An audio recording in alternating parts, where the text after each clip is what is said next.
locations and different business sectors of our country. FLOW is the oldest women's chamber of commerce in South Asia. Today, FLOW is a collective voice of 8,000 businesswomen, entrepreneurs, professionals, and the like across India, as well as the voice of those women whose lives we have impacted directly and indirectly over the decades. YPO had a head start on us from 1950, and today at 30,000 members from around the world. But from within this network, the YPO Global Family Business Network of 5,000 members have been invited to join us today in the first of our series of family, business, and governance. It gives me great pleasure to introduce our past president, Ava Dalmia ji, as the co-founder of FLOW, FLOW past president, Kavita Chandran, Vinita Singhania, Alka Jalan, and FLOW Ludhiana past chair, Divya Oswal, as well as, of course, past president Malvika Rai. Mr. Vishesh Chandio, CEO, Grant Thornton, India, will moderate the panel discussion. Grant Thornton, India, a member of the Grant Thornton International, is one of the largest fully integrated assurance, tax, and advisory firm in the country. I'm happy to mention here that we also have 3 YPO members amongst this panel today. FLOW past president Kavita Chandran, FLOW past president Malvika Rai, and our very own moderator, Mr. Vishesh Chandio. Ladies and gentlemen, family businesses are the oldest and the most prevalent form of business ownership, thereby forming a significant part of our Indian economy. Family business cultures are stronger than other business cultures because the values on which they are built are different. They are more durable, more powerful, and more meaningful to the organization. In the words of John L. Ward, thought leader on strategic management, business leadership, and family enterprise continuity. India ranks 3rd globally in terms of the number of family-owned businesses with 111 companies, followed closely by China with 115 firms, and the United States with 121 firms, according to Credit Suisse Research Institute. This report also states that women, on an average, constitute 15% members on the board and 13% on management teams in the Indian family businesses, as compared to 21% and 24% across the globe, respectively. The most central of these strengths is the ability to foment a value-driven culture, something that comes to family business more naturally due to a shared sense of history, vision, and purpose, as well as a shared legacy. This dialogue will explore the leadership, succession, management, family, and personal issues found in family-owned and managed businesses. I'm sure this session will equip us to better understand the management concepts and techniques for meeting the distinct challenges in managing successful and growing family businesses in the country today. Thank you very much. Namaste.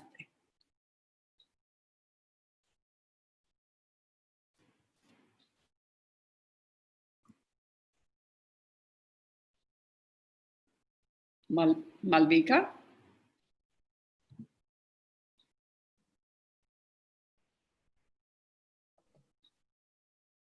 Have we lost Malvika? Oh, no, I'm here. Yeah. Okay. Actually, they muted me, so I went out. Okay.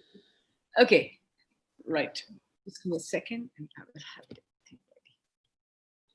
Good afternoon, past presidents, governing council members, members of FICCI Ladies Organization, YPO Global Family Business Network, and YPO Gold South Asia Regional Chapter. Friends, this is a topic very close to my heart. And so when Janvi asked me if I would like to do something in a year, I told her I would like to do a series on family business. Since a lot of our members come from this background, I believe this topic is of relevance and one in which we can all learn from each other's experiences. In my opinion, women play a very vital role, whether they are working in business, doing philanthropy, or working as a housewife.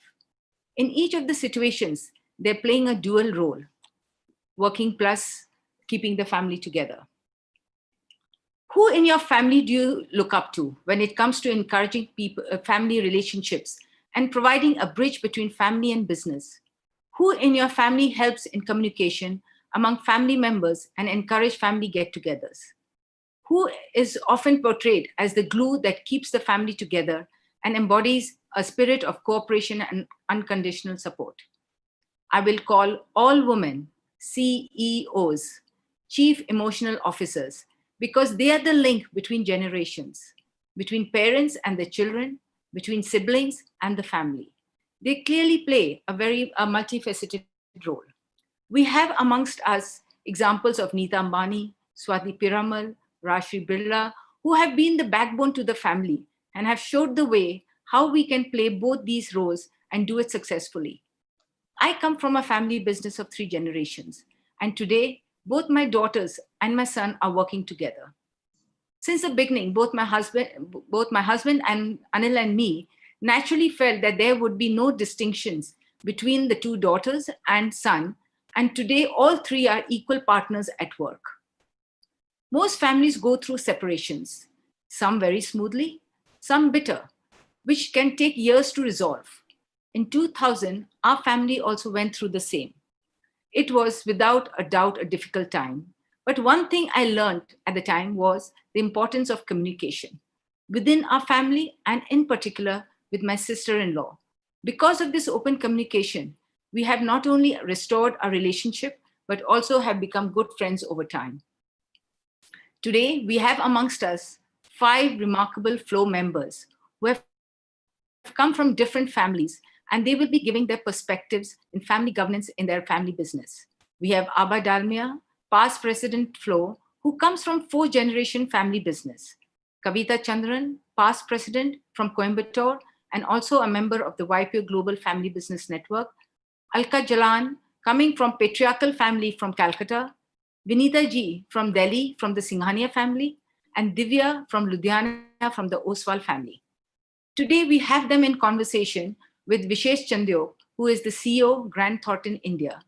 He's also the past chair of YPO Delhi and the past chair of YPO Global Family Business Network for South Asia. While Vishesh is the 3rd generation in the business of accounting and consulting, he considers himself to be the first generation entrepreneur. Vishesh works closely with his GT private client team that helps family set up, manage their family offices, and is personally one of the foremost commentators on the subject of family business governance. Thank you, Vishesh. Really, we couldn't have asked for anyone better.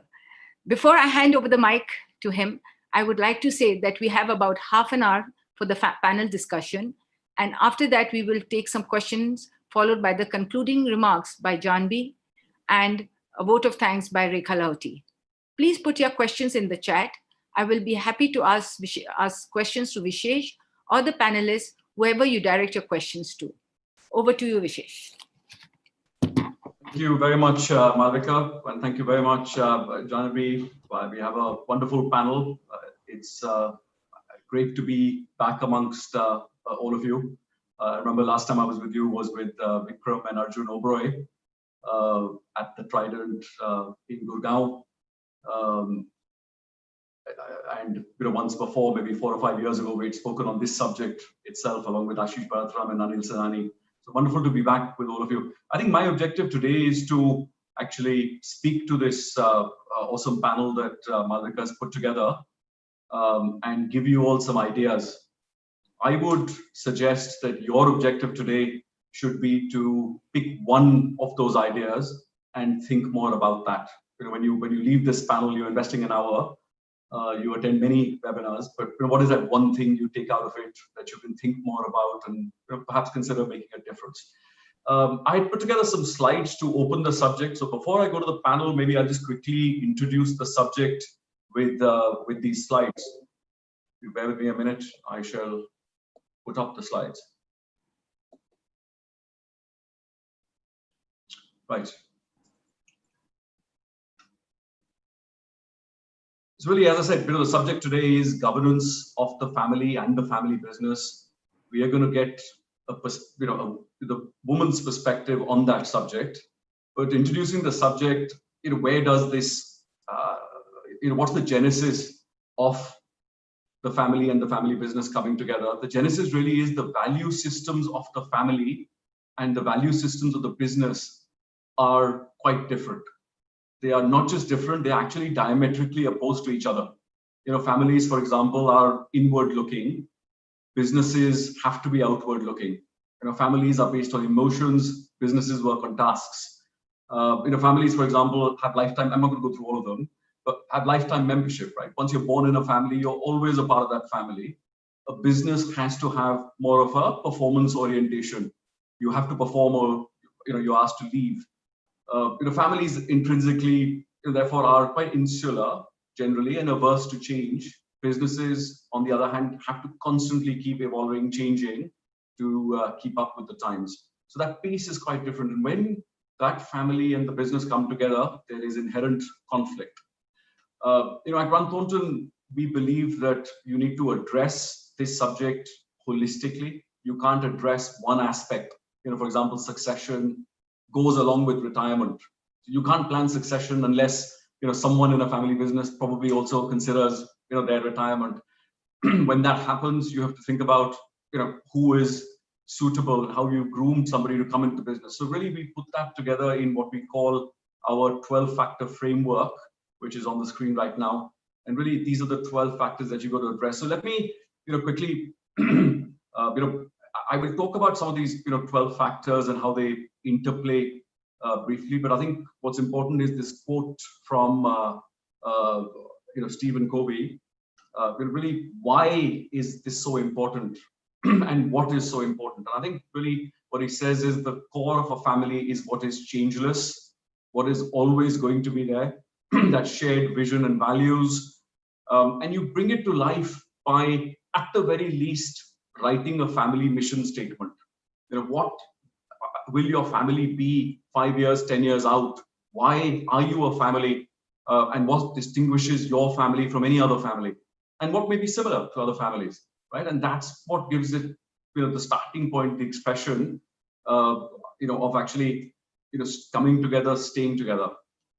So going forward, as I said, I'll pick this, two of those 12 factors at a time very briefly to just set the context. And when you consider succession and retirement planning, and of course, we use cartoons to describe this subject, and it may not be that funny for all of you, but I think when you look at succession planning on the left, there are, we live in a world of assumptions. There's an assumption that the kids will, join the business, and that assumption is often wrong. No one's ever talked to the kids, what their plans are. At least that used to be the case. I think on the right, if you look at it, people haven't thought about leaving, and the older generation perpetually, hasn't thought about other hobbies, other things they will do, and therefore never leave. And therefore, those two things, conflict. Then if you think about bringing family members into the business, or actually, family members that choose not to come into the business on the left and the right, again, I think when family members look to come into the business, there is lack of clarity of role, lack of clarity of how, who's in control. The new generation comes in and thinks about changing things, doing things their way. They've got new energy, new blood. The old generation wants to preserve what was there. And that's what creates the conflict. And, again, on the right-hand side, even though all the, kids don't have the same capabilities, very often, families want to keep quiet about that and push all of them into the business, right? When you think about remuneration planning or ownership of shares, and again, these two cartoons here, on the left, the father talking to the son, son, I don't pay you what you're worth because it's all yours anyway. Kids are, family members who join the business are either paid too much or they're paid too little. They're never, very rarely are they paid, the benchmark compensation. On the right-hand side, again, families generally consider fair being equal. So let's leave equal shares to everybody. That may not be the best answer for the business. The person who runs the business may need control versus, somebody who's not in the business. Again, if you look at, rewarding non-family executives or indeed resolving conflict, one of the biggest issues where family businesses haven't been able to, graduate and keep up is the lack of ability to develop a strong management team, whether that management team is from the family or outside. And if you see in this cartoon on the left, clearly, the family and the non-family is treated differently. Look, with just where they sit on that table, right? As you can see on the right-hand side, is the big issue about sibling rivalry. Siblings can be a great team because they are diametrically opposed to each other, but very rarely have the parents let them realize how to resolve conflicts amongst themselves. Siblings, were never allowed to solve conflicts within them, and therefore, being diametrically opposed to each other very often, they clash because they are different and don't know how to resolve conflicts. I think again, whilst every penny matters to families and to family businesses, they're generally very frugal with their money. At the same time, they miss the obvious. They keep spending time running the business, doing the tasks, but never think about how do you preserve the wealth that's being created, whatever that is. So it's always about making more versus whatever we've made. Have we thought enough about how to preserve this, and what if things get into trouble? And we did a survey along with IIM Ahmedabad at Grant Thornton, and the question really was, around the subject that almost all the wealth of family businesses tends to be in that main business. And if you see here, 61% of people were really concerned about that subject, that a majority of my wealth is locked in that one business. 23% of people had nightmares about that subject. So 84% of people were really concerned. So they know that a majority of their wealth is in one business. They continue to work on growing that one business versus securing, diversifying, and looking at other aspects. And I think, really what I consider, in this decade, from 2020 to 2030, I see, the depth of the large owner-managed businesses, and I see the evolution of large family offices instead. So instead of a family business, you will have a family office. Many trends that are driving that change. I'm not going to go through those trends, but that definitely is something that I see and we see at Grant Thornton happening when we look out at 2030. And really, as I said, it's going to be the birth of that large single family office that will come in.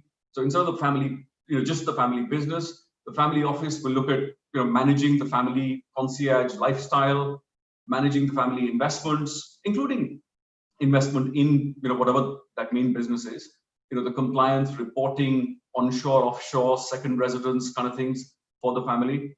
And then, of course, the most important, the family governance, mentorship of the next generation, family constitution, and those sort of aspects. So that's really the sort of structure that's on the screen at the moment of how we design and look at family offices. Again, in the interest of time, I'm not going to go through that, but I think one of the things that families are using today to look at succession, think about the future, is to set up trusts instead of leaving the holding in various holding companies and otherwise. Some of you will be familiar with this, some not, but you basically settle your property into a trust through a deed, having very clear beneficiaries. And now is not the time, but at some stage, I would very much suggest a more detailed conversation on this subject. Again, sounds simple, and just to conclude, some of those things would sound familiar to you. The issues in family businesses are often the same, but the answers are never the same. I think you have to evolve your own answer. You can't, take your children, let's go talk to someone and adopt what they've done. It has to come from everybody, and people have to own that. And I'll finish with this. Really, I think it's great to have a family. It's great to have a family business. But we say, success is relative. The more success the family business achieves, you will have more relatives who want to associate with you. So I'll stop with that, and let's talk to that amazing panel we have. So if we can perhaps start with a quick introduction to each of the panelists, so that the audience understands the panel better. And therefore, if I could request, we'll start with Mrs. Singhania. Ms. Singhania, if you could just tell us a little bit about your business, the founder, who's currently running the business, which generations are involved, a little bit about the scale of the business, people, revenues, market cap, and your role within that business. So we start with Mrs. Singhania, and then I'll come over to Kavita. Mrs. Singhania.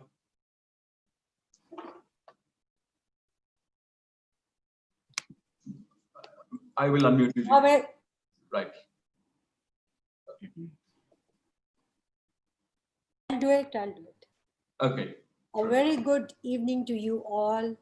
It's very pleasantly surprised that Malvika roped me in for this kind of a panel discussions. And I love the way Videsh has said about the family and the business and the concept, how it should be run and how it should be looked at. So I would like to give my brief for this. Maybe if I fumble a little bit, just pardon me, because we are not used to this kind of thing. But otherwise, I'm very happy to say that I very proudly belong to JK organization, which is a well-established business house for last 135 years old business house. And I stepped into my business after a sudden demise of my husband over 30 years. And he was amongst the fourth generation working in the family business.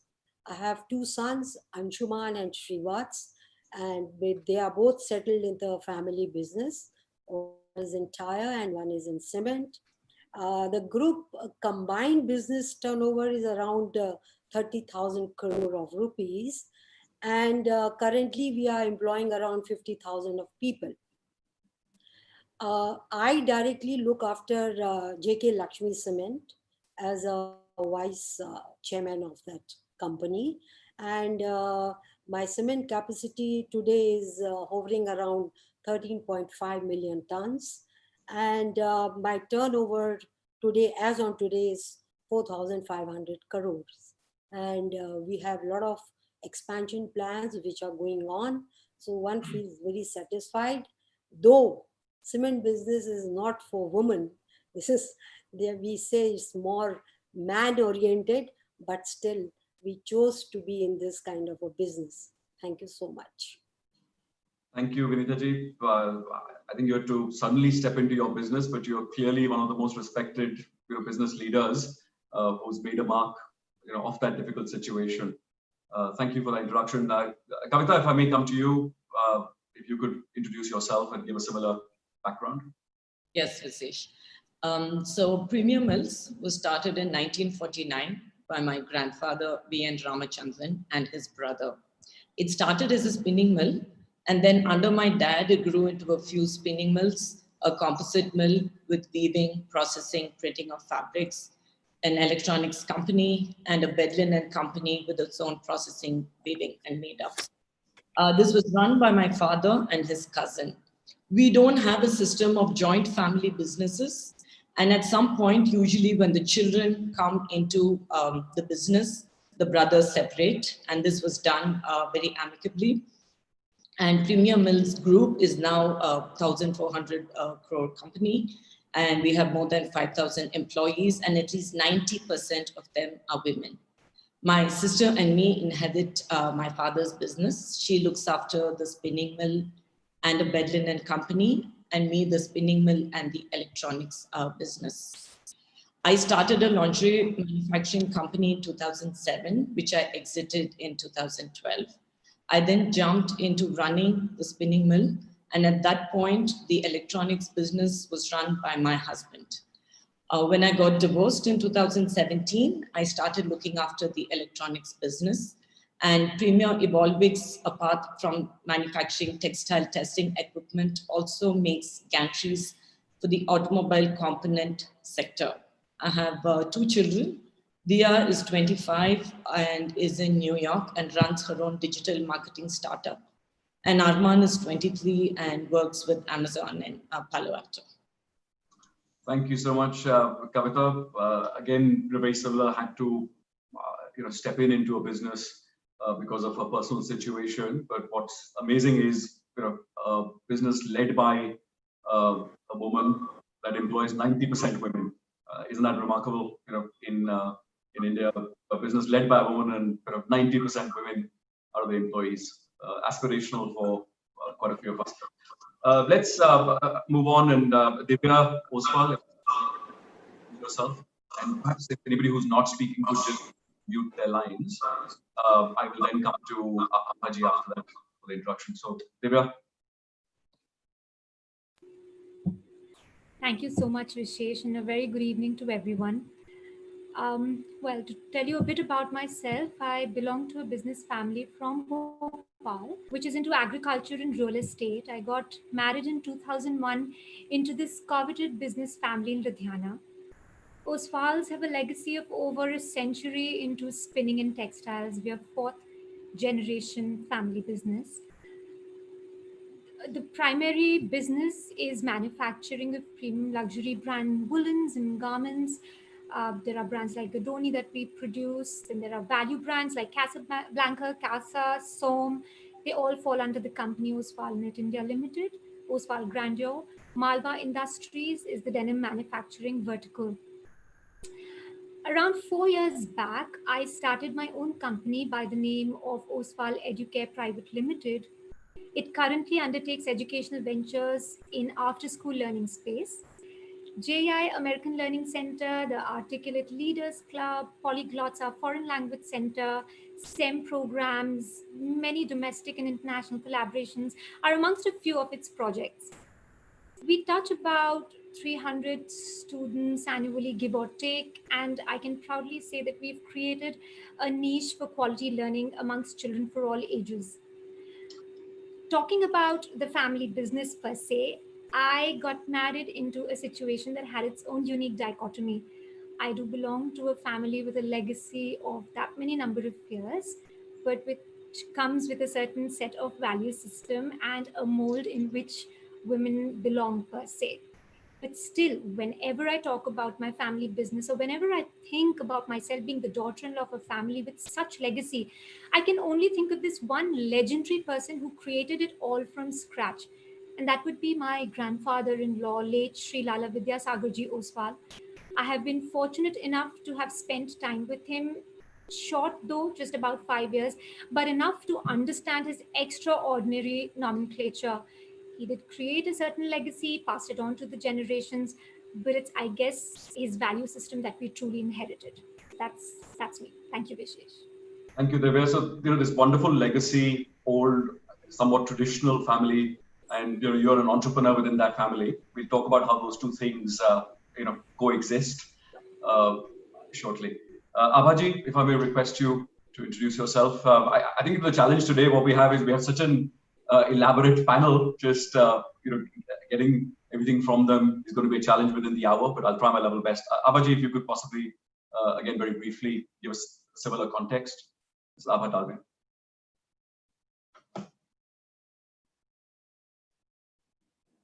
Yes. So a small brief on me. I come from a joint family of Calcutta, the Jilans of Surajmal Nagarmal.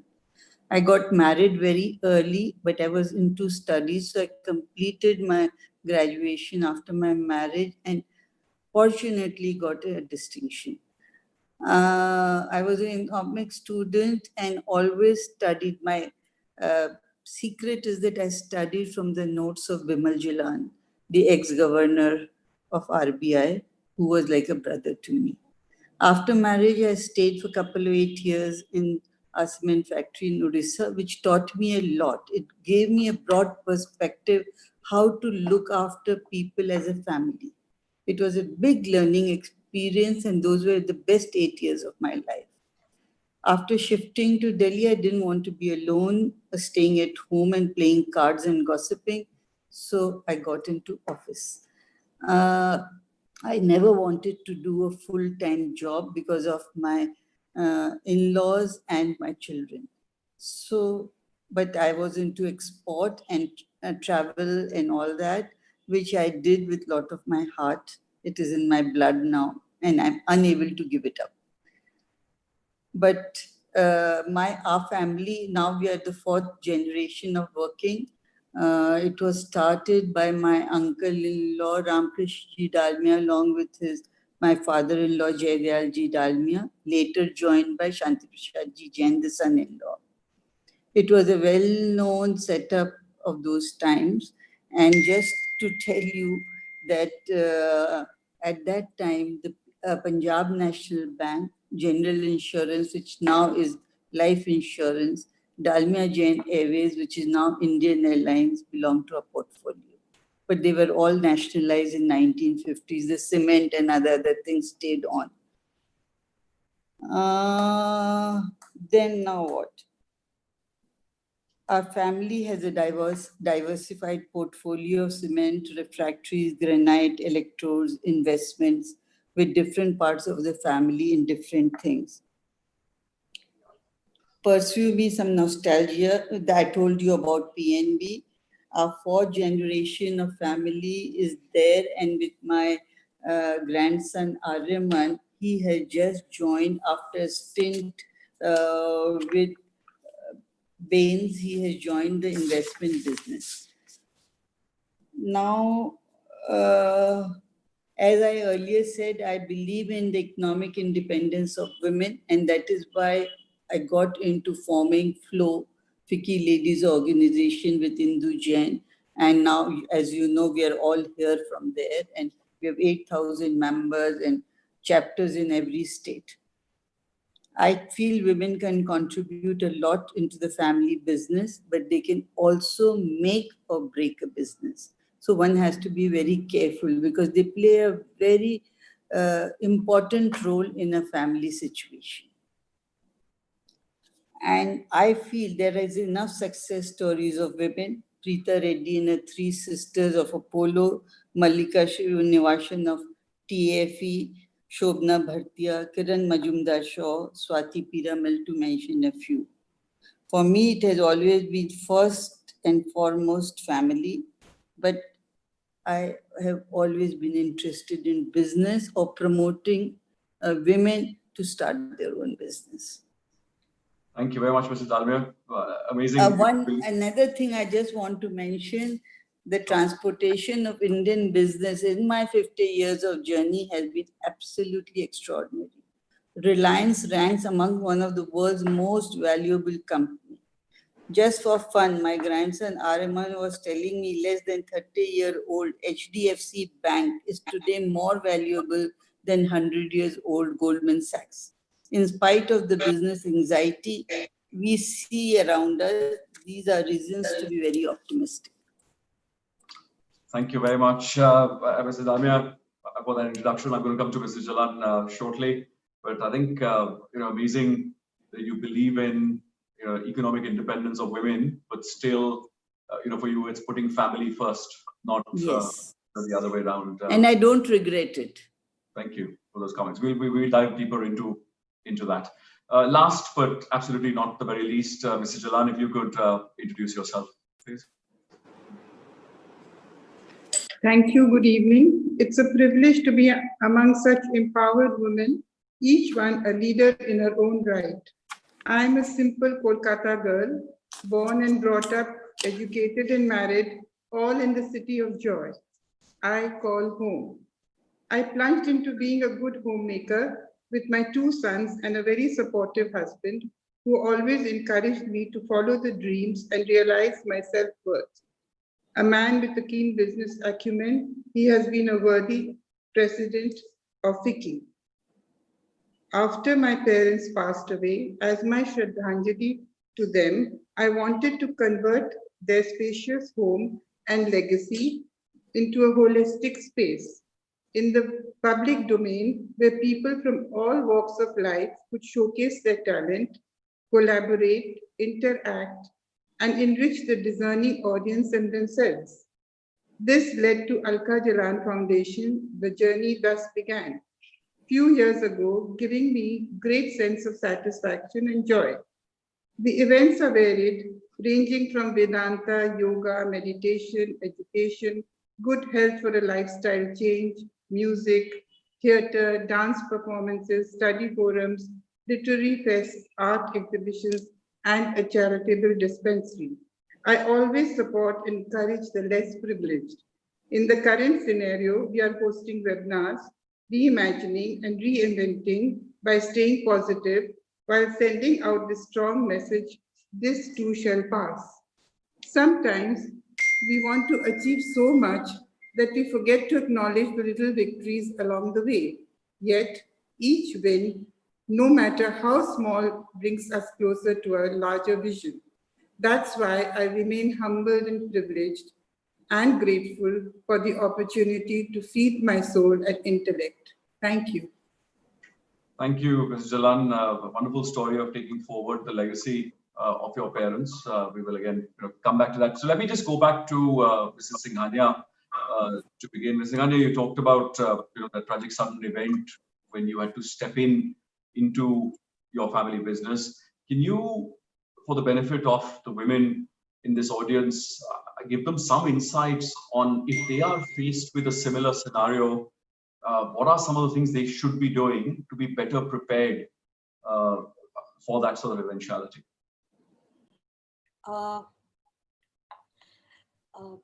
Based on what everyone is saying, I can just tell you that based on my experience, or maybe you can call it an advice,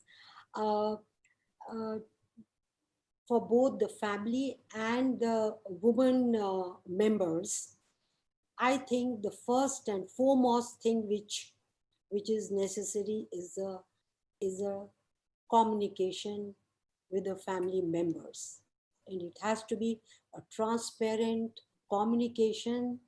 Of course, we have to know about the family business, what is happening. One should be aware. I mean, like for us, that we must know as a woman of the family that what is the family business, what is it the other members are doing in the business, what is happening, what is the portfolio of the business which the people whom we are directly contacted are in the way they are doing. So we have to know the business ethics, business portfolio, where the business will be going on. So we have to become very knowledgeable. As you know that today's world, see, I'm talking, when I came, it was 30 years back. And today, if you see around, so huge changes have taken place. Now the young girls who are in our family, or the girls who are coming from different families and getting married into our families, they are coming with some knowledge. They are being exposed to the buzzwords or the big words like BBAs and MBAs and PhDs, and they are being exposed to the dreams or the career which they want to take upon themselves. They are themselves are getting involved into it by attending so many seminars and workshops, or doing small kind of workshops, and getting themselves interacted with the high professionals who can help them to clear their minds and to get themselves. The first thing Singhania, if I may, is that communication. Second thing, to my mind, which I feel, is the respect for the seniors and the elders in the family. Because if we do not respect, though we cannot communicate with them, because it has to be a genuine, and it has to be, we have to inculcate a mutual trust within ourselves. Why? To the seniors, it has to, nowadays I feel that we have to have a mutual trust with our spouses, with our children. And if you look at it in a different perspective, when we are in the business, if I look at myself and I say, when we are doing the business, then it has to be, we have to respect our professionals, the people who are working for us, and the trust we have to build, so that we can take the business forward, whatever it is. How small or how big is not the question. We have to have a team kind of a situation which can take the business to the heights, or it can make us go down the drain. So for me, communication, free, transparent, respect, the mutual trust, which Absolutely. we have to have within ourselves. And I can tell you, it has to be a free flow kind of a communication, a free flow dialogues within the family, with the seniors, with the juniors, why not with our grandchildren also. I feel that. Here I would like to tell you a small thing which we, because our family is very large and we are multi-product manufacturing thing, and in our houses people are not at one location, they are in different locations, living in different areas of Delhi. So what we have thought of doing is, we have made it necessary that every month, Sundays, we all meet, from the senior to the youngest person of our generation or of our family. We all meet for lunch, and there we very freely expose ourselves. We talk freely. We, mutual discussions, talking about our experiences, maybe talking about our risks, talking about our mishaps, or something good what we have done, so that we can celebrate it together. And we keep on doing a free flow of communication with each other, which helps, to my mind, it helps to, in a very great extent, for a bonding the full family. Because in today's world, everyone, right, I mean, from the eldest to the youngest of the family member who is now studying in class 2 or 3, they are so busy with their lives that they don't have time. So Singhania, I'll have to request you. So let me just come back to you and move on. So I think your message is quite clear. Basically, increase awareness and push for transparency of communication. If you are not in the business, so that there is good awareness of what's going on. If you were called upon, I think the second thing you talked about was rituals, which enhance communication. Family rituals like meeting on Sundays, which is what your family does. I know it's 4 factions, your husband and 3 other factions of the family. So it's quite a large family, and that's why meeting that often is what keeps up that communication and ensures that genuine respect that you talked about. So let's move on to Kavita Chandra. Kavita, you were also called in quite a similar fashion into one of the, I know you were in business, but the other business, you had to suddenly take on unexpectedly a business you didn't know much about. Anything you would have done differently with this hindsight that you want to share on how you could have been better prepared? Sure, Visesh. So in 2015, I realized I had to jump into looking after the electronics business. It took me almost a year and a half to step in as managing director. It was a bit of an emotional journey, and I finally stepped in 2017. Looking back, I wish I could have stepped in a little earlier to learn something about the business that I barely knew anything about. And I was a non-engineer, and used the time to build a skill which could have helped me run the business. And I think it would have also helped me heal quicker.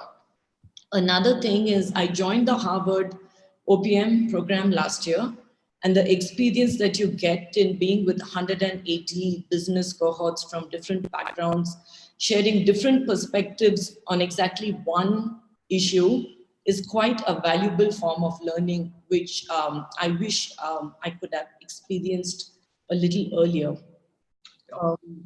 Another point is professionalization of the family business.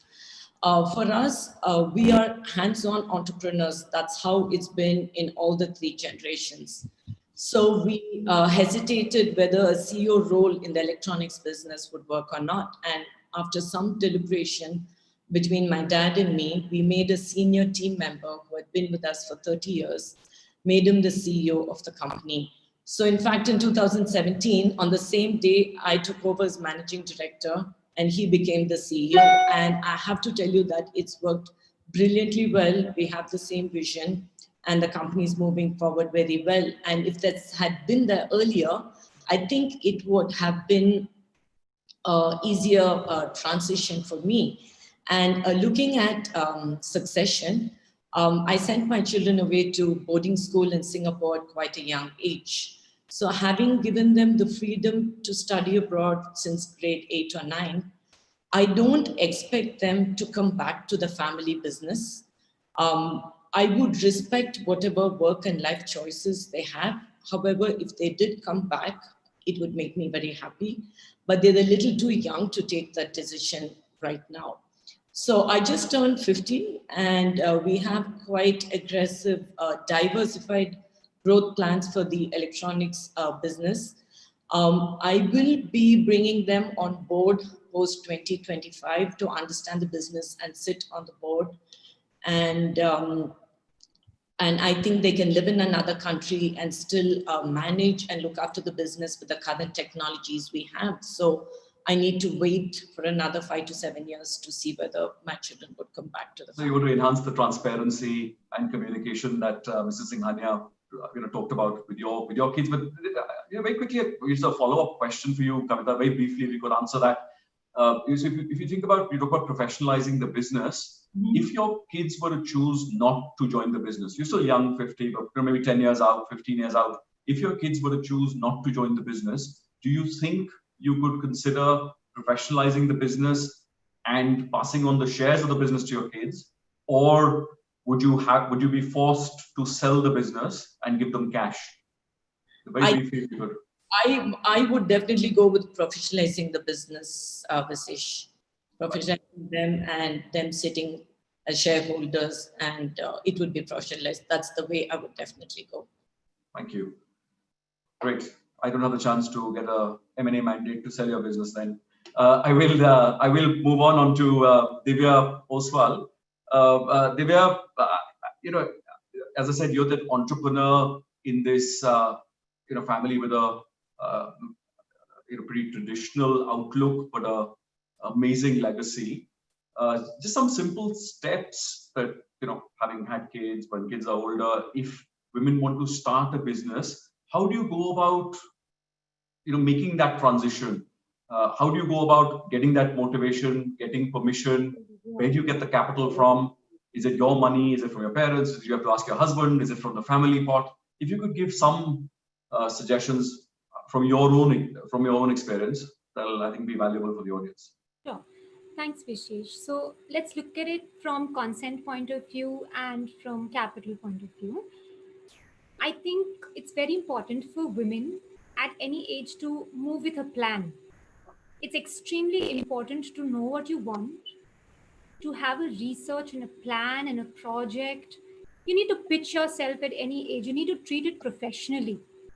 You want to get busy suddenly, it's a fad in the market to go to the factory. I think those things don't really work. So my 2 cents on this honestly would be deal with it extremely professionally, have a profound plan, something that you're convinced of that you really want to do. And when you land that pitch, I see no reason why your family would not agree on it. I completely agree with Mrs. Singhania. You build these families and their legacies on trust. They know that you are giving your heart and soul to that family. When you have a chance to move on and you have a good plan, I do not see a reason for a no consent situation. And that's exactly what happened with me. There's a before and after to my story. It's not like this was the first time 4 years back that I tried to sort of voice out that I wish to work. There was a before that. But in that before period, I genuinely had no plan. I just went and I said that I want to work. And okay, what do you want to do? Something. Now, what's that something? When I'm not convinced of that something, I just want to go sit in the factory and probably browse the net. Well, I can do that back at home. These are very self-managed businesses, patriarchal for sure, but then very self-managed. I need to create that niche, and I need to even see whether I fit in the retail and manufacturing sector or not. And thank God I never tried to do that. I'm not cut out for it. I'm clearly not cut out for it. So When I had a plan, when I was completely convinced of it, I went ahead with my pitch. It was perhaps the longest interview of my life, but the most redeeming one with my father-in-law. I had, well, everyone was behind me, but I've been brought up with a very strong value set, So my parents have always taught me that if you can't move together, your machinery is bound to fall off. You need to move ahead together. And I wanted to go ahead with all the consents in place. And that interview, believe me, Vishesh, it had all the questions coming at me. And I gave a gentle pat at my back because I had done my homework well. I knew exactly what the projections would look like. So again, coming back to the 2 cents that I can give, please have a very clear plan and a pitch. Deal with it professionally when you need consent. Capital, I was fortunate to have my own capital. Again, my advice to young entrepreneurs out there would be start thinking a little early about savings, investments, forming your own capital, a very transparent communication with your family as to what's invested where in your name, slightly better clarity about you don't want that as a roadblock. And just in case that is there, I personally, my favorite go-to choice would be family loan. Somehow that traditional way of raising fund works the best in my head. If not, then there are these, of course, beautiful modern methods of raising funds, which any good financial advisor should be able to assist our young entrepreneurs out there. Excellent. Thank you very much, Divya. I think you made it quite clear when you make the choice to want to work, be professional about it, make a business plan versus otherwise. And what you also said very clearly was important to ensure that it's with awareness of everybody, it's well communicated so that you have at the very least awareness, if not also consent is the word you used, and buy-in. And on capital, what you said basically was save, have your own capital or take a loan from the family. So thank you for those insights. Ms. Dalmia, if I can ask you, Ms. Ava Dalmia, you said you believe in the economic independence of women, but you also said you put family first. Was it always clear to you that family will come first and the business second, and you will never be able to become a full-time entrepreneur? And did you ever see that as a limitation that, I'll have to always put family first, business second, economic independence is important, but I'll never be able to be a full-time entrepreneur like all my competitors around me can be? So, Mrs. Dalmia.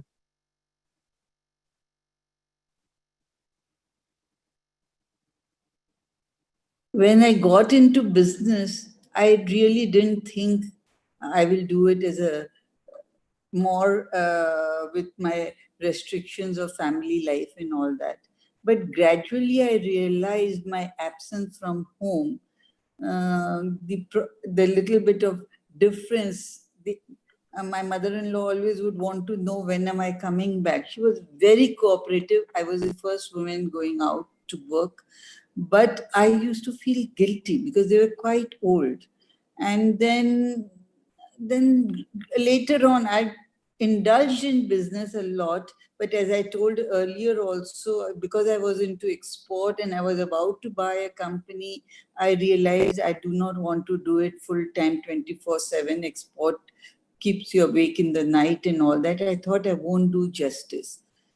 So maybe that all brought in some restrictions, and I was so involved with the other things in the family and in the social world about starting flow, this, that. So I was very, very busy. So then I think I made a decision that I cannot do it full time. Right. And did you consider that to be a limitation in any way? No, I don't think it is a limitation. Nothing stops me from doing anything I can. I want to. Right. And any I'm always changing track a little bit. Any insight on the role women in large families can play to keep the family together, even though the business may be split and the business may not remain together? I think your husband has seven brothers. Yeah. Right? And the businesses were together at some stage, then they were split. What role can women play to keep that family together?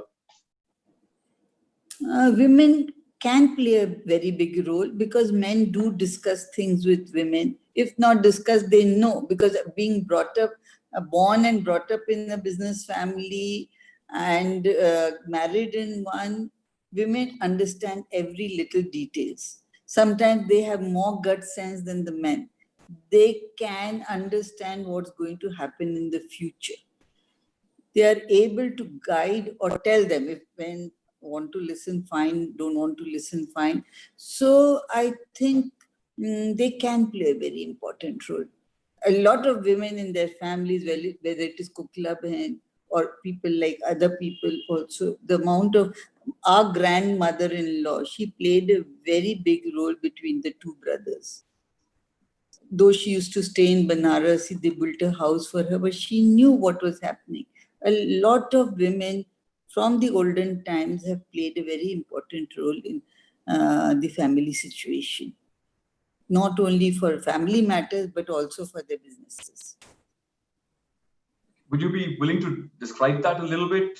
How would you do that? With the brothers, with your husband's brothers, or otherwise, is it so organizing social gatherings? Is it clearing the air? There are some things which the men cannot put forth to the others. Now the situation, everybody takes so much of help, and people like you help out to people. But then the women could also get in and explain a few things which the men cannot explain. They can. I don't say they do, because sometimes they do create a little bit of they might create a little bit of problem also, but they can if they are willing and they want, and some of them have done it. Absolutely, yeah. When there's a need to use the right brain more, definitely women yes, exactly, the right brain more. Yes, play a big role. Thank you, Ms. Davia. I'm afraid in the interest of time, I'll have to go to Mrs. Jalan, and we're nearly out of time. That's always the challenge with having such an impressive panel. Mrs. Jalan, how has philanthropy helped you take forward the legacy of your parents? Could you describe that for others? If they were to consider not necessarily getting into business, not necessarily setting up a commercial venture, how do you go about setting up a philanthropic venture? These days, even big businesses have that 2% mandatory CSR, as you know, right? A lot of companies don't know what to do with it. Is there an opportunity for women and indeed children who don't have the interest to be commercial and to be in business to look at replicating and to learn from your success? So my advice, I strongly believe in the 3 Ps: positivity, patience, and perseverance. Always goes a long way. And of course, it's important to focus on your mental and physical health. In these trying times, it's useful to engage, interact, and seek inspiration, and try and reimagine and reinvent your own self by doing things you really enjoy the most. Stay strong, committed, and compassionate. And about the legacy, I think of legacy as what will I have done in my lifetime that would have made a difference tomorrow to my family and community. What kind of impact did I make? How did I help needy around me? I don't have any succession plans. As such, I believe in living life for the moment, doing what I enjoy the best of my ability. My children have different commitments, and I would never impose on them. Institutionalizing is far-fetched thought, and even though it may be the best solution, it is not what I foresee. Hopefully, the foundation will either close organically or continue with my children as trustees, with or without the fragrance of a true legacy. That's what I have to say. Thank you. Thank you, Mrs. Jalan. Malvika, before I come to you, I just wanted to just summarize. I could ask, we're just getting warmed up and we're already at time. I could ask you all questions forever. I would have loved to know whether any of you have experienced putting out a family mission, experience putting out a family constitution, setting up a family office, and dealt with a lot of the issues that I touched on at the beginning. But unfortunately, we are out of time, ladies, probably some gentlemen as well. I think just to summarize, as I said, Mrs. Singhania talked about that transparent communication, awareness being critical, and genuine respect for elders. So are you aware of the business? Are you aware of what's going on? Or, you're not critical for you to be, if, God forbid, was to be a contingency which requires you to take over. Kavita gave terrific advice on learning, and don't wait to learn, don't wait to enroll in a program like the HPS Owners and Professional Managers OPM program. I think that learning is what will give you the tools to be able to professionalize and step up. Divya talked, of course, about making sure there is a plan, a well-written, thought-about proposition and plan, and everybody's consent if you wanted to get into business, to set up a business of your own. Mrs. Dalmia talked about the important role women can play to pull the family together and to say things which the men can't, to resolve differences and otherwise. And of course, last but not the least, Mrs. Jalan gave us a wonderful perspective on how legacy is not only about taking the business forward, but also taking some of the philanthropic and other things the family's been involved with forward. So on that note, I will hand over to Malvika. It's been a pleasure talking to all of you, ladies. Thank you very much. Malvika, over to you if you want to take a question, but I know we are at time. Thank you. So we have run out of time, and I am sure if anybody would want any questions to be put up, we can do it. It's already 5 o'clock. So I think, Vishesh, we should wind up here. We've given a taste to family business, let's put it this way. And as I said, it's going to be a series of them. So maybe we will have more on the topics which we have looked at and go further dive into it better. So with that, and the next one which I'm looking at it is the family constitution, because I really believe in the family constitution. So all what everybody had said was basically on the value system, on respect for each other. But what happens is the new generation, or the last, with the new ideas, thoughts coming into it, how you can best utilize it without the family breaking up would be through, I felt, and I really propose that a family constitution is very good because it comes from inside and from all the family members. So I think it ties up very well. So that's the next one which I'm looking at as a workshop. So with that, I will now ask Janvi to give the concluding remarks. Thank you. 1 second. Thank you very much. Thank you, everybody. Thank you, Vishesh. That was a fascinating session we sat through, and so much of learning has gone in. So my takeaways coming from a women's organization is clear here that women are great leaders. They're able to balance professional and personal leadership skills. They are naturally empathetic, and they value relationships. Women make great leaders because they take the time to listen instead of reacting straight away. They appreciate other people and their viewpoints within the family, within the businesses. So you can see, traditionally, women have always played that vital role. They've always been the pivot of the family. And like most of our eminent panelists have pointed out, they really can make or break the family.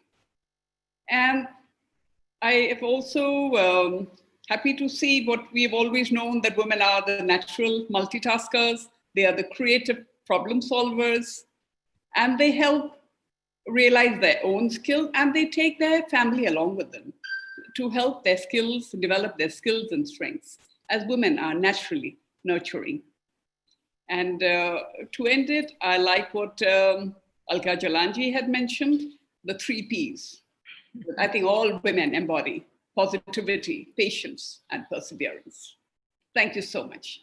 And we hope to have this again on this very interesting session that we've led today. Thank you very much. For this. And now I'll ask Rekha Lahoti, our chapter chairperson from YPO Gold South Asia Regional Chapter, to give the vote of thanks. What an awesome session it has been. We at YPO Gold South Asia Regional Chapter are very happy to collaborate with FICCI Ladies Organization and open to such partnerships in future as well. Thanks so much to all respected and esteemed panelists, especially to Vishesh for conducting the session so beautifully. I wish it would have gone another 50 minutes. Thanks to Malvika Rai for conceptualizing a fantastic program and making it happen. Special thanks to our dear past presidents, Abhaji and Kavita. Thanks to Flow and YPO management team, but last and not the least, to our dear members. I'm sure they must have, got more motivated and enriched themselves than ever before. Thank you so much. Thank you. Thank you. Thank you. Thank you. Thank you very much. Thank you. Thank you.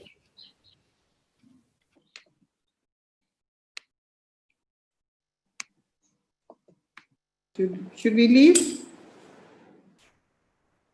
Should we leave? I just wanted to read the chat once. I think we can sign off. Yes, we can sign.